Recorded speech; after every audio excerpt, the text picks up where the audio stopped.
I still really don't understand how you can end up with Holocaust denial in this day and age, other than there are those insulated communities, those with a very limited view, ideology, those aspects which are supportive of conspiracy theories, and that includes aspects of Christianity and Islam, and they're willing to believe that the Holocaust didn't happen or didn't happen on the same scale. Well, they'll point to the people killed in the concentration camps, in the death camps even, as well as the, used as slave labour. And they will say, oh, actually, the figure's half of what we thought it was. What? They'll make out the figures are far less demonstrable. They'll make out it's clear. They'll select that information and try and suggest that's the whole thing. Or simply say, as I've heard conspiracy theorists say before, only some conspiracy theorists, those particular to this subject of Holocaust denial, they'll try and say that the bodies are merely from those who were killed in bombings by the Allies, or people who died during warfare, so a lot of it's soldiers or people killed during war, including civilians killed in the advance of the German army or the Russian army or whatever the case may be at certain times of the war. So they'll make these ridiculous claims, and it's just simply to dismiss things. It's not actually about saying, we know this. Oh, no, it must be this. Yeah, I'm just going to dismiss the entire subject, the evidence, the data, the documents, in fact, documents, from the Nazis. They didn't manage to destroy enough of their documents, did they? So it's confirmed time and time again that they did this. They did this. But instead, people who believe in some kind of evil, what's it like, Zionist New World Order, who believe that we're going to be run from Israel in the future, they still exist. They still continue. And they still, very often, if it's white supremacists, they believe in their own genetic superiority. They think Hitler might have been, well, a mad genius is a term I've heard. That's like the most cloaked level of pro-Nazi propaganda I've heard. Yeah, he was mad, but he had some good ideas, that Hitler. He had some good ideas. And it's like, no. Don't just do that. And if you're going to call a person a genius, one, that's a compliment. Give a compliment to the right people. Don't just simply give it to any old twat with a stupid toothbrush moustache. That's stupid. But yeah, I don't think he was a genius. I think he had some intelligent people around him. I think he had some good planning. He was good at speeches, it seems. I don't speak German, but I've seen translations, and they've tried to translate some of his speech with some technology now. But in any case, basically, he was not a mad genius, Yeah, he was a genius, but he was mad. Idiotic.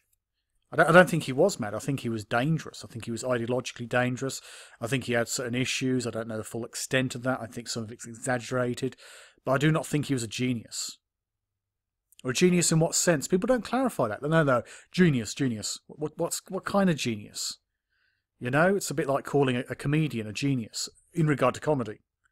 Not in terms of astrophysics. Or an astrophysicist.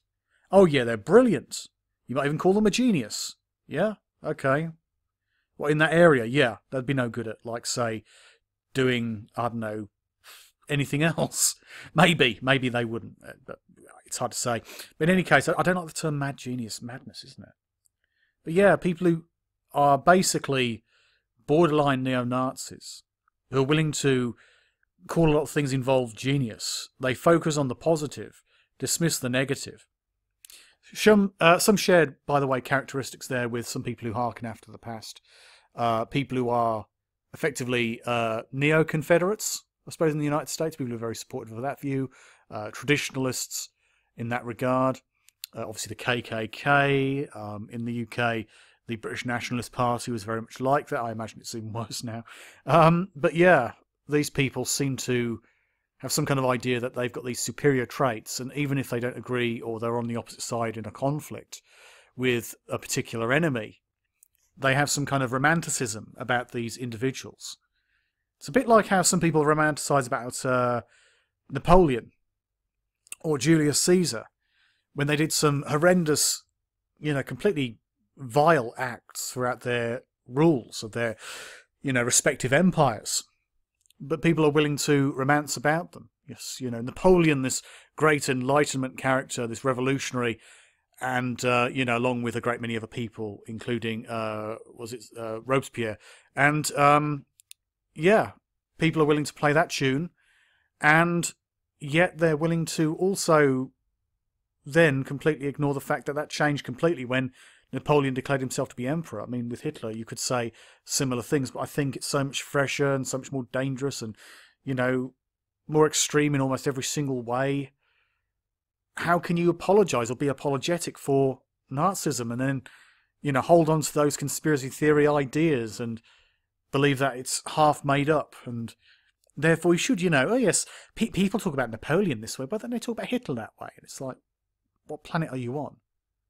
Don't get me wrong, it's very similar to people on the left who are sometimes very, very forgiving of Lenin, who didn't do anywhere near as much as Hitler or Stalin. But yeah, people used to be very forgiving of Lenin, despite the bloodletting in the Russian Civil War, or the actions of Trotsky alongside Lenin, or Stalin who came afterwards, or other regimes around the world. They're willing to be very apologetic about these things, you know, make up excuses in effect. Yes, but you need to understand the conflict. That was down to enemies within, etc. It's the same act, the same sort of apologetics. You can apply pretty much, to a degree anyway, most arguments used to apologise for the works of Stalin can be used to apologise for the works, including the Holocaust, you know, of Hitler and his cronies. You can use the same methods. You can use the same sort of arguments to excuse Pol Pot in Cambodia, or the Viet Minh, the Viet Cong in North Vietnam and South Vietnam. You know, how they acted, how they fought, or, I don't know, the actions of any regime or any government at any time in any way, shape or form. You can use very similar arguments to kind of water things down, make things seem not as bad as they otherwise are, suggest that the sources involved to support the horrors involved are not necessarily the best. Just as you have now, you still have people out there who are willing to be apologists for Maoism. And, you know, as many people killed effectively by Chairman Mao and his cronies as killed in the entire Second World War, including the Holocaust. It's a ridiculous figure, isn't it? Think about that, you know. Stalin with numbers not quite as great, in fact, but still huge, huge. So you've got to ask yourself, what planet are people on who act as apologists for dictators?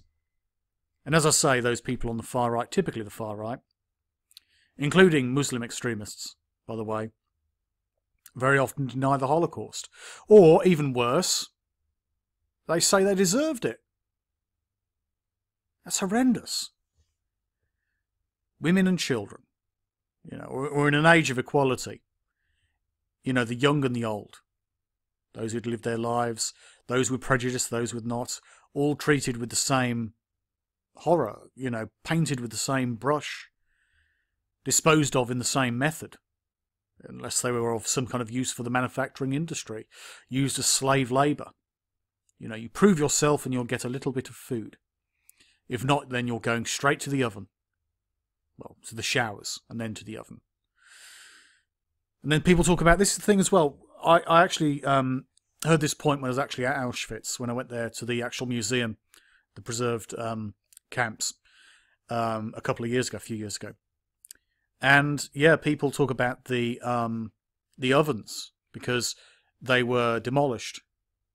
Because, you know, these people being liberated, and the Russians wanted to say, this will not happen to you. You will not be in those showers. You will not be, you know, bodies shoved into these ovens.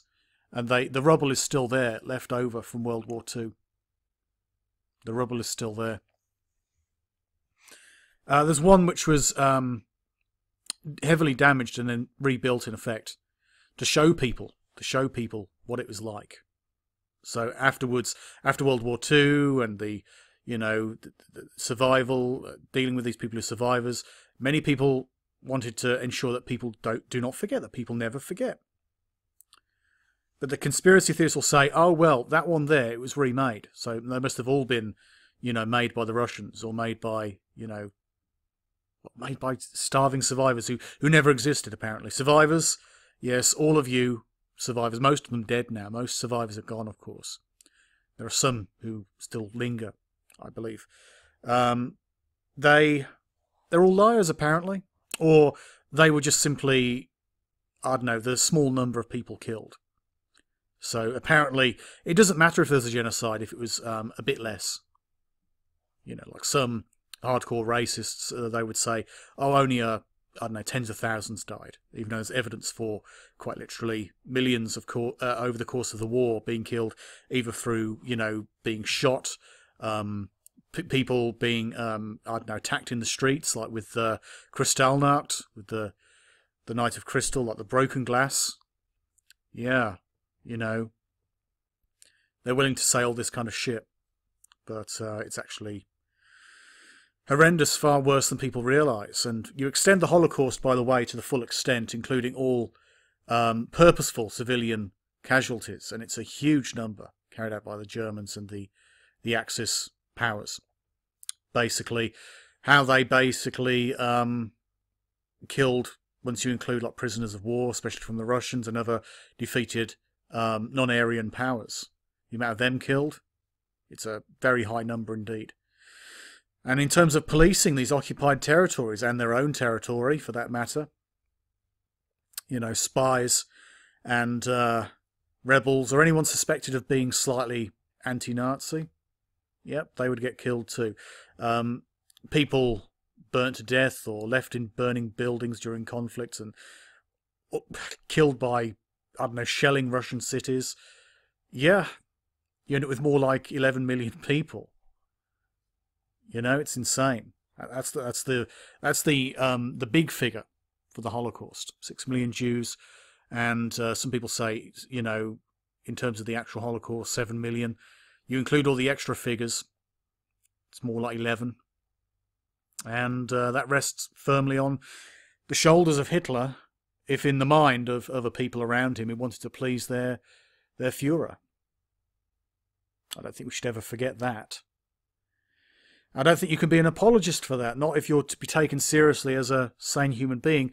You have the right to speak, you have the right to share your thoughts, but in no way, shape or form are you making the bad good, even when you lie to your cult of, you know, neo-Nazis or, you know, white supremacists or Muslim extremists, whatever the case may be.